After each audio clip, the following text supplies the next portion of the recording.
Hi, my name is Eric, and I'm here today to talk a little bit about our work on how SARS-CoV-2 can affect the central nervous system. I'm from Yale Immunobiology and from the Iwasaki lab. So before we kind of dive into the data, I just want to acknowledge everyone that's been really involved in this project. It was a huge effort, especially in the beginning of the pandemic when, resources were hard to get and also people were hard to come by. Everyone stepped up and really worked as a team in order to make this happen. So a huge shout out to everyone. And specifically, Chris Bartley and Chad Zhang were co-first authors on the projects that I'll be presenting today. So special shout out to them. So going back to the beginning of the pandemic, it was pretty evident early on that there was definitely a central nervous system component to SARS-CoV-2 and COVID-19. This was really seen in kind of the clinical manifestation of the disease. People really started looking at what the neurological association was, how there were both neurological and neuropsychiatric complications. And these were all based on clinical data showing anywhere from, just the loss of smell, which has been a very characteristic character of, COVID-19 and also associated with some of the neurological findings, to full-blown encephalitis or like encephalopathies that were more indicative of how COVID might be affecting the brain directly. And since then, a lot has been kind of discovered and a lot has changed. And we know now a lot more about the disease and how it might be affecting the central nervous system. This was a very nice summary done by Liu et al. Showing that both by RT-PCR immunohistochemistry, many groups now have identified the virus might be present in the brain. And it's associated with very diverse amount of kind of phenotypic findings, right? Such as microglia activation, astrogliosis, all these things. Very similar to how there's a huge diversity in the kind of symptoms that patients are now feeling, right? So in my head, the way I really see it is that the reason we have such diverse clinical findings must be because the magnitude of how the virus affects the central nervous system differs by a whole lot. And you can think about the different ways the virus can infiltrate, right? It can be going through the blood-brain barrier or the choroid plexus barrier. It might be coming in directly into the brain, but also kind of or like more of a systemic inflammation or a systemic inflammation that's affecting the brain through cytokine signaling or other things. So, now as a community and as a scientific group, we've all been looking at the many different ways that SARS-CoV-2 can infect or affect the central nervous system. But when we first started thinking about this question during the pandemic, we really set out to answer a very, very simple question. Whether can SARS-CoV-2 infect neural tissues? And in order to answer that, we combined a multi-pronged approach where we utilized the brain organoid model. We developed and used already developed mouse models of SARS-CoV-2. And finally, with our collaborators, we were able to use post-mortem brain samples to kind of elucidate how SARS-CoV-2 may affect the brain. And we really started this as early as, I think, April of last year. So back then, we didn't know what was possible, and it was very important to us to figure out, what the possibilities of this disease was, or this virus was. So we decided to first use SARS-CoV-2 in using human brain organoids. And we were not the first group to do this. There were many groups at the time that were kind of working on a similar question.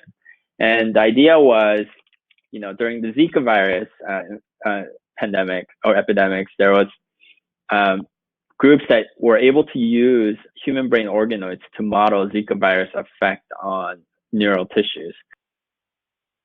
We wanted to see if SARS-CoV-2 can be affecting neural tissues. So naturally, once we got a good infection going, we asked the most basic question: can SARS-CoV-2 infection result in cell death? And overwhelmingly, we immediately saw this, huge infection along with a lot of cell death, marked here in green, right, by the tunnel staining. And we were extremely excited. But what we were really kind of, shocked to see was that the cells that were infected, shown in red here, were not the cells that were dying. In fact, you can see here, there's almost virtually no overlap between the cells that are marked in red, right, the infected cells, and the cells that are going through cell death, the green tunnel positive cells. When we quantify this, we were, overwhelmingly in the whole organoid, we were able to see that most of the tunnel positive cells were not infected with SARS-CoV-2, giving us this idea that dying cells were not infected with SARS-CoV-2. And even within a single organoid, in different regions of the organoid, you can see here very clearly that SARS-CoV-2 infected cells are neighbored by a lot of tunnel positive cells, shown in the yellow box, compared to the white box, where if there is no infection happening, cell death is also not occurring in those regions. So to better kind of probe this question of what's actually going on and why are the cells that are not infected actually dying in these organoids, we decided to use single-cell RNA sequencing to answer this question. So by using single-cell sequencing of the human brain organoid, we were able to come up with a variety of different cell types in the organoid. In addition, we were able to clearly detect which cells were infected by looking for the SARS-CoV-2 mRNA. And you can see here, 96 hours after infection, we had a large amount of organoids or cells in the organoids infected with SARS-CoV-2. So to see what was happening transcriptionally after we infected them, we first decided to compare it with a very canonical neurotropic virus, like we talked about, the Zika virus. And to our surprise, what we noticed was that the genes that are upregulated in Zika virus the genes that are upregulated in the organoid after Zika virus infection virtually had no overlap with the genes that were upregulated after a SARS-CoV-2 infection, shown here in the bottom. In fact, if we take the genes and look at the pathways that are involved in these two infection models, they were very, very different. We have on the top kind of shared gene signature of some sort of, foreign infection occurring, right? Foreign stress or foreign stimuli. However, while Zika virus was able to upregulate pathways related to kind of type 1 interferons, innate immune responses, these canonical immune responses that we expect to see, the SARS-CoV-2 infected neuronal cells actually showed none of these pathways. And rather, they were going through cell cycle pathways and more metabolically active pathways. To even look at it more granularly, we took the cells that were actually infected in a specific organoid and compared it to the neighboring cells, right? The cells that were not infected, but in the infected condition. In the cells that were infected by SARS-CoV-2, we were able to see that they were going through a hyperoxic pathway, along with increase of many different metabolic pathways. And the neighboring cells were actually going through a response of hypoxia, and they were having decreased oxygen levels and going through cell death. And the cell death we noticed, right, from the previous things. And to make sure that this was indeed truly happening, we validated our findings by staining for different markers of hypoxia. And here you can see that once SARS-CoV-2 infection occurred, the local environment in the organoid became much more hypoxic, as you can see here by the hydroxy probe that we used. So we now had a kind of a working model of what might be going on. The SARS-CoV-2 infected these neuronal cells that actually didn't result in death, but increase in metabolic activity to replicate itself. And by doing that, the cells then were sequestering the nutrients needed to survive from neighboring cells, and the neighboring cells were the ones that were actually dying from the consequence of the infection. This is all very exciting and interesting, but as you know, organoids don't have the capability to have all the cells that we would normally find in a normal central nervous system. So we decided to adopt a couple of different models of SARS-CoV-2 for mice. And very quickly, we were able to actually see that SARS-CoV-2 had a huge neuroinvasive potential even in mice. Of course, the mice require exogenous ACE2, human ACE2 expression. But once the receptor expression is present, the cells are able to harbor these viruses and allow them to replicate at large amounts. And you can see many neurons in different parts of the brain could be infected, as seen here. And this is an iDisco imaging that one of our collaborators, Nico from Paris, helped us with. And you can see the cerebellum is mostly spared in this mice, but all of the other parts of the brain are highly infected. And using Nico's iDisco method, he was also able to map out the vasculature that was present in the brains of the mice. And we thought that the vasculature, if there was truly this hypoxic kind of response that was occurring from SARS-CoV-2 infection, then the vasculature might actually be also changing in the brains of these mice.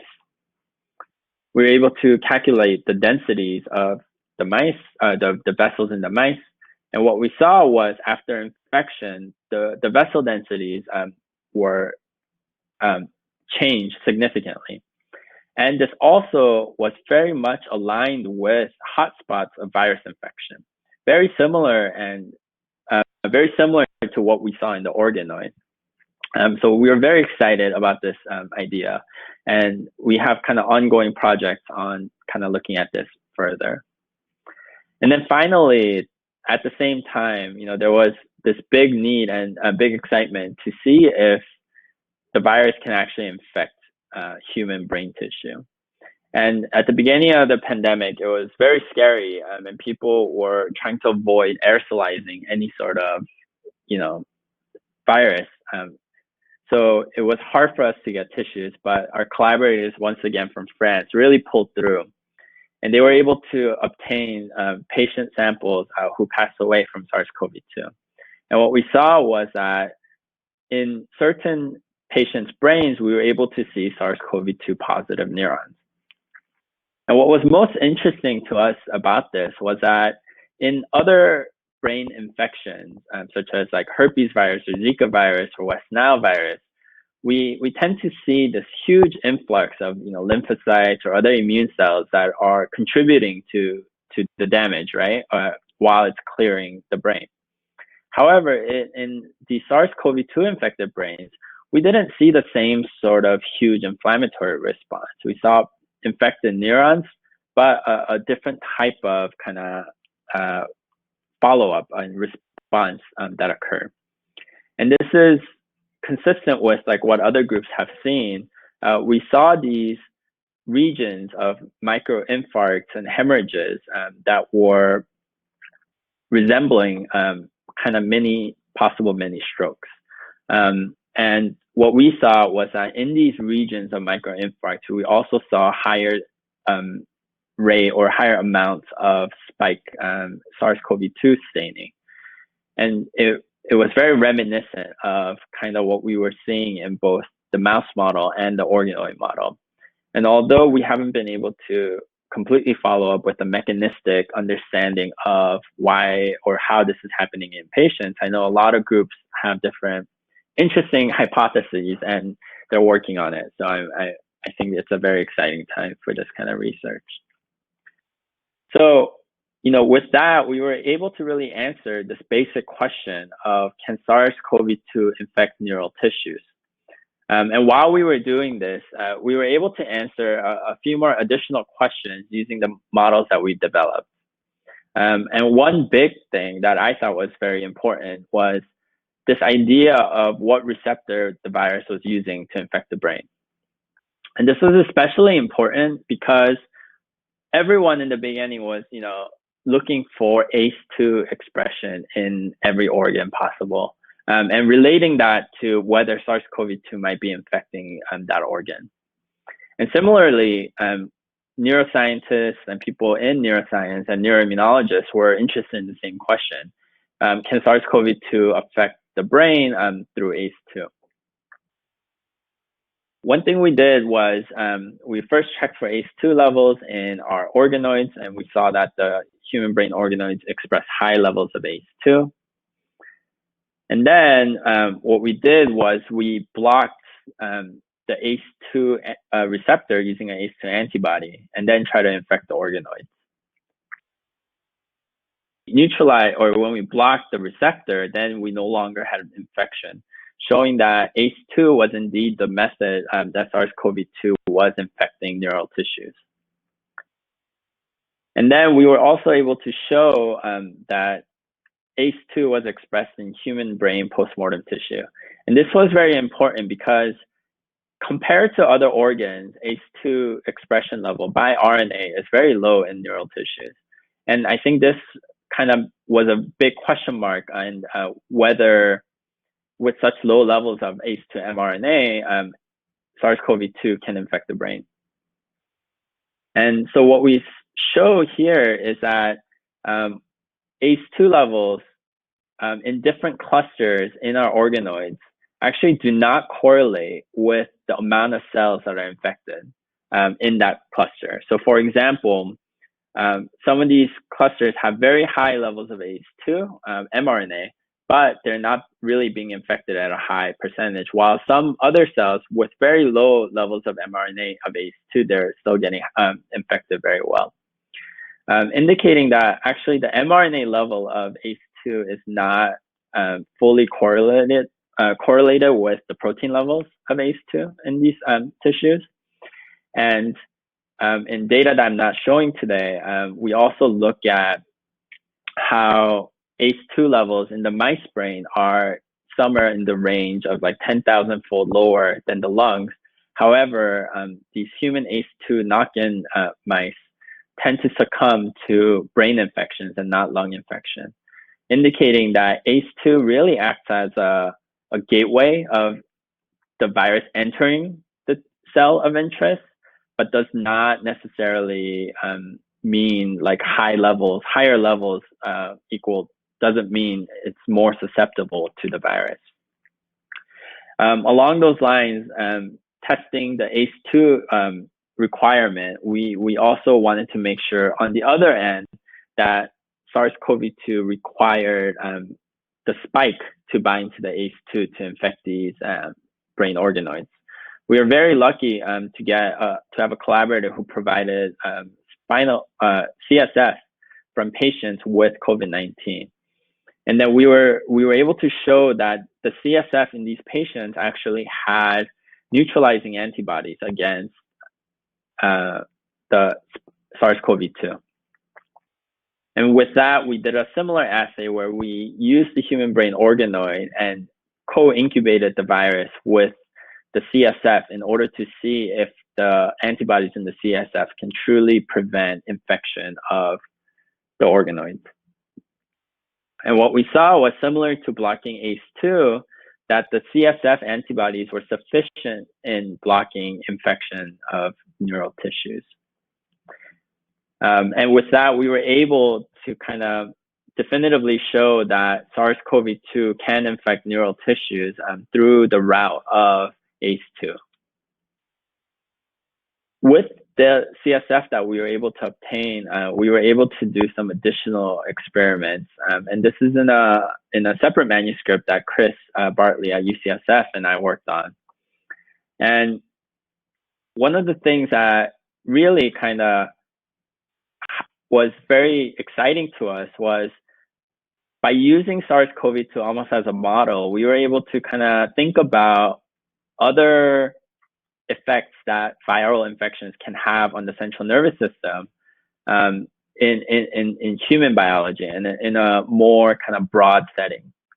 So one of the things that we noticed was that COVID-19 resulted in neutralizing or blocking antibodies against spike in both the CSF, shown on the left, and in the plasma of same patients. But what we noticed was while they all were able to produce this anti-spike antibody, the epitopes that were present in the CSF and in the plasma were very unique to each compartment. So you can see here, the S552589 epitope is very highly expressed in the CSF, but much more lower in the plasma, while the 818855 epitope is low in the CSF, but high in the plasma, indicating that the two compartments are actually immunologically unique. And this was actually shown in more recent papers by the Colonna and the Kipnis groups, looking at kind of bone marrow, like skull, bone marrow, and meninges, native B cells and neutrophils. But also, the immune responses that we imagine that's occurring in the CSF versus the plasma really are unique to each other, and we have to think about the two compartments as a separate entity. And in order to kind of dive into this a little bit more, we were able to create a new mouse model of SARS-CoV-2 using human ACE2 overexpression using an adeno-associated virus. And that can be checked out by a paper, a postdoc in our lab, Ben Israelo and I wrote last year. And by adopting this model, we were able to localize the infection, the SARS-CoV-2 infection, in very specific compartments of the mouse. So either just the lung, as shown in the top here, in both the lung and the brain, shown in the middle here, or just in the brain. And with this, we were able to answer kind of this, long, mysterious question about how can we use CSF to understand what's going on in the central nervous system. So what we did was we infected these mice that were only expressing, human ACE2 in the lung, only in the brain, or both the lung and the brain, and then tracked antibody responses in each compartment. So first, when we only infected in the lung, we expect to see the antibodies, be produced only in the lung and the serum, right? And then in the brain and the CSF, there's very little antibody responses, which is very expected. When we look at infection that's occurring in both the lung and the brain, we now see antibodies at high levels in all four compartments, including lung, serum, brain, and CSF, shown here in yellow. Finally, when we isolated the infection only into the brain, what we saw was that the lung and the serum actually had significantly lower amounts of antibody being produced. And actually, the brain and CSF antibodies were very sensitive to detecting that an infection in the brain was occurring. And to kind of look at this even in more detail, we also checked viral titers during this time of the different compartments. And in mice that were infected in both the lung and the brain, we were able to find high levels of the virus in the brain tissue and the lung tissue itself, but we're unable to detect high levels of the virus by qPCR in the CSF or the serum. And I think this is especially important in thinking about kind of clinical relevance of how we tend to think about viral infections in the CNS. For many, many reasons, one being access to brain tissue being very difficult, we use CSF as a surrogate for understanding what's going in the brain. That also means many assays and many diagnostic tools are designed to detect virus levels, right, qPCR or whatever it may be, in the CSF. However, as shown here, that sometimes is not sensitive enough, or it's not the right kind of assay to be able to definitively say a neuroinvasion occurred, and rather being able to think about it with antibodies might be more important in making clinical diagnoses. And then finally, today I don't have time to go over this, but I want to give you guys a peek at what Chris really contributed to this project. Is we were also able to show that in many of these patients, autoantibodies against cells in the brain occurred in the CSF of these COVID-19 patients. And Chris did beautiful work using a combination of mass spec, their IP pull-down strategies, and mouse validation to show what the specific target of all these autoantibodies might be, indicating that in addition to the response, effective immune response against COVID that occurs in these infections, there's also a dysfunctional, dysregulated autoimmune response that can occur, giving us kind of an insight to possibilities of why long COVID might occur. So with that, I just want to thank everyone again, especially Cha, who allowed us to use his beautiful organoids for majority of the project, and Chris, who helped with the CSS story and making that such an interesting and fun project and collaboration to work with. And of course, Akiko for allowing me to perform all these experiments in their lab and just always encouraging me to chase any question that I have. So thank you for your time, and I'll take any questions.